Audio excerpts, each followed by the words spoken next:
There are several ways to join the city. In order to sign up, I just need to put in my email address. One thing to note here is every user on the city will need a unique email address. For example, if you share an email with your spouse, one of you will need to create a new unique email address for your city account. When I'm done, I'll click Invite and an email invitation will be sent to me. From my email, I just click on the invitation link and it'll take me to the acceptance page. Since I'm a brand new user, I'll fill out my profile and then hit Create. When I'm done, I'll click Create where it'll take me to the login page. Now I'm going to log into my church's city. If I ever forget my login or password, I can have the city resend them to my email address attached to my account. Since this is the first time I've entered the city, I'll need to agree to the terms of use before I can get going. Now I'm ready to fill out my account settings and build my public profile. The Account tab contains my basic account information. This is where I can change my login or password, or change the email address attached to my account. On the Profile tab, the first thing I want to do is choose a picture of myself that's easily recognizable. This will make it a lot easier for people to find me in a list of names. If I went by a name other than my legal first name, I could put it in the nickname field and it would change everywhere else on the city. For my phone number, I have some privacy options available. Membership on the city mirrors the members of my church. Grace Fellowship is made up of guests and members, and our city is set up to work the same way. Since Grace has an official membership, by choosing this option, I'm allowing only members to see my phone number. Adding my address is important so the church has my correct address for their records. It also allows me to easily view a map of my neighborhood and find people or groups who live near me. I can add multiple addresses. I can also decide who can see each address. Public allows anyone on the city to see my address. I can just enter a nearby cross street if I don't want to reveal my exact location.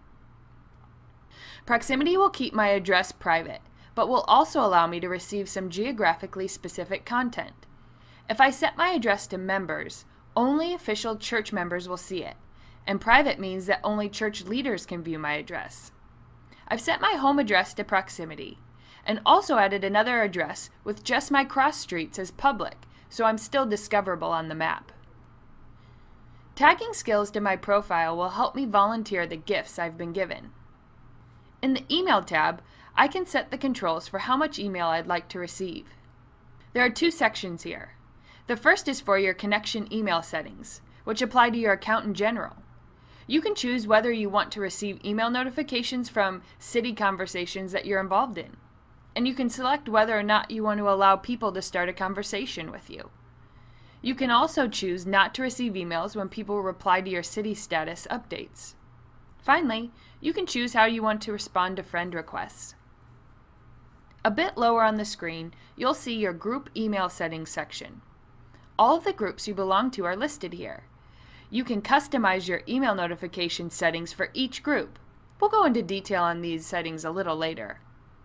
Now that I've configured my account settings, I can go out and view my public profile. This is the information other people in the city can see when they view my profile. One great way for me to find neighbors and groups meeting around where I live is to click on my address and view a map of my neighborhood. This same map will appear anytime I click on an address in the city, and I can even get driving directions to find my way. Groups are the main way I interact on the city. When I first join my church's city, I'm automatically put in a few groups. First is my church group, Grace Fellowship. Since everyone who's part of the church is in this group, this is where church-wide communications, like our pastor's weekly update, are published. When I read or respond to something in here, I know everyone in the church will be able to see it. As I look at my things to-do list, I see I have 3 tasks to complete to help me get started in the city. I've already filled out my profile and found some friends, so now I'm ready for the most important part, finding groups. Groups on the city are meant to enhance the life of groups already meeting in my church, like my community group. On the group search page, I can either search by type of group, or I can use the mapping feature. Since I haven't joined my community group on the city yet, I'll search for it by name. After I find my group, I'll come to the group's external page where I can read what my leader has written as a description of the group. If I was brand new and wanting to visit this group in person for the first time, I'd start a conversation with the leader and get details about the group and where they meet. But Jude and I have been attending this group for a while now, so I'm going to ask to join instead. My request has been sent to my community group leader, and once he approves the request, the group will be listed in my groups menu. A note here about joining groups. Anytime someone invites you to join a group, you'll get an email invite, as well as notice here in your things to do. Outside the initial groups you're a part of when you join, the city won't assume that you want to be in a group unless you've okayed it, so make sure to accept your group invitations.